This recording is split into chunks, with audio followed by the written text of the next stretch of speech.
fast samband ég í, þú veist myndi segja sko að það sem okkur boðið upp á í dag sem að vera í svona monogamous, einhvernis sambandi þú bara hittir ykkur konu eða mann og þið fellir hugið saman og svo bara þú veist trúlóðustið og giftist og eignist börn og fjölskyldu og það bara svona leiðin ég upplýði bara að þessi díll var bara ekki að virka fyrir mig þú veist, ég reyndi í mörg ár að fara með þetta blað eitthvað og halda að ég væri að finna einhver einu réttu til þess að standast þetta en bara í grunninn þá bara þú veist, var ég bara ekki til í þetta Nei. og í raun og veru að ég verið 6 ár aftur þá myndi ég heldur ekki að vera til í skólakerfið Nei. ég væri bara, nei, veist, ég ekki til í þetta heldur Nei. en það sem að var 6 ára og það er kannski ekki og það er kannski skrýtna við það að þú veist, þetta snýst ástina, er það ekki? Snýst að við séum ást, fanginn og allt þetta en sko tungumáli í kringum fjölskylduna og ástina þú veist, það vill enginn basically bönd, skuldir eða skyldu samtölu að skuldbinda okkur fara í fjölskyldu þú veist, þetta svona og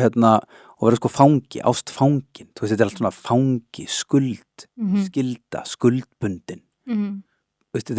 þetta raun og veru mjög gamalt viðskiptatungumál og ástæðan fyrir því að marga fjölskyldur og hjónabönd slitna upp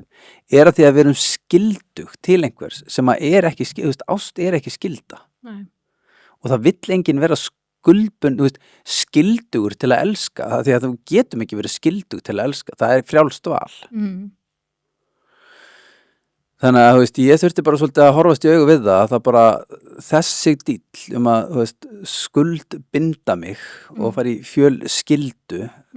það var ekki nógu svona lýsandi fyrir tjáningu minna á ástinni Nei. þannig að, þú veist, ég byrjaði bara og tók mér langan tíma til og þurfti að fara í miðlífstækifærið sem var 42 til að fatta bara hvað ég var búin að vera að halda sjálfum mér smáum í langan tíma og raun og veru bara fór ekki í samband því að þegar ég fór í samband síðast bara, og það er bara mörg ár síðan, 20 ár síðan bara upplýði það mikla ástarsorg að ég segi bara, ég get ekki gengið í gegnum þetta aftur Nei. bara ég get ekki upplifað þessa, bara ég lendi bara svona sjálfheldu, bara gat ekki verið án kærustunar og ég get heldur ekki sko verið með henni Nei. og það bara bjóti rosa djúpt sár hjá mér og svo þurfti ég bara að feysa þetta sár og fatta bara, vá, ég er brúkslega hræddur mín eigin tilfinningar og það náttúrulega og það að ég held ég farin í sambund með það að leiðiljósi að ég sé allt í einu sko orðin fastur við einhverja mannesku og get ekki losað og er eitthvað svona þannig er þetta ekki, þú veist, það gengur ekki upp þannig að það sem ég gerði, ég bara fór inn í þú veist, eins og þú veist, fjölskylda ætti náttúrulega bara að heita fjölást það því okkur langar náttúrulega bara til að deila ást og dreifa ást þannig að ég bara fór í fjölástir Já, og hvað og þýðir það? sko, fyrir mig þýða bara þú veist,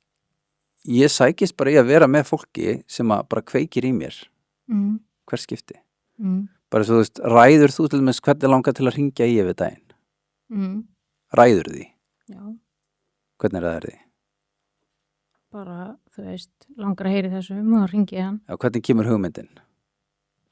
Ég veit það ekki. Bara, skipar þér til að hugsa, ég ætti að hringi þennan Nei, bara, þú veist, ég þarf að tala við þennan eða hringi í hann eða eitthvað. Já, Ég veit það ekki. svona fyrir mig er þetta bara, þú veist, fyrir mig er bara ógeðslega gaman bestu náttúrulega sambandi, mér bara langa til að heyra í einhverjum Já. hei, mér langar að heyra í honum, ekki svona þessi, ég þyrfti eiginlega að hringi í hann Já. já, þessi vinur minn ég skuld honum símtal það er ekki típur af tengingar sem ég er mjög spenntur fyrir En eftir að tala þegar þú segir að þú leitst í að vera með fólki sem að kveikir í þér þá bara kynferðislega Nei, bara, þú veist, á alla máta skilur Já. kynferðislega er eitt partur af því, þú veist það eru ákveðna tengingar sem ég á sem eru kynferðislegar Ok, margar Já, alveg nokkrar sko Hvernig getur það gengið upp? Er engin afbrýðisemi og engin Jú Já. bara, þú veist, og það er leikurinn, sko, þú veist, svolítið eins og með nektina, búið að segja að ef þú verður nakin þá gerist eitthvað hræðilegt, eða þú ert afbrýðisamur þá gerist eitthvað hræðilegt, það gerist ekkert hræðilegt, þetta er bara tilfinning, hún er ekki endirinn á neinu. Nei. Og það er ótrúlega mikið vald og frelsi í því að komast yfir afbrýðisemi.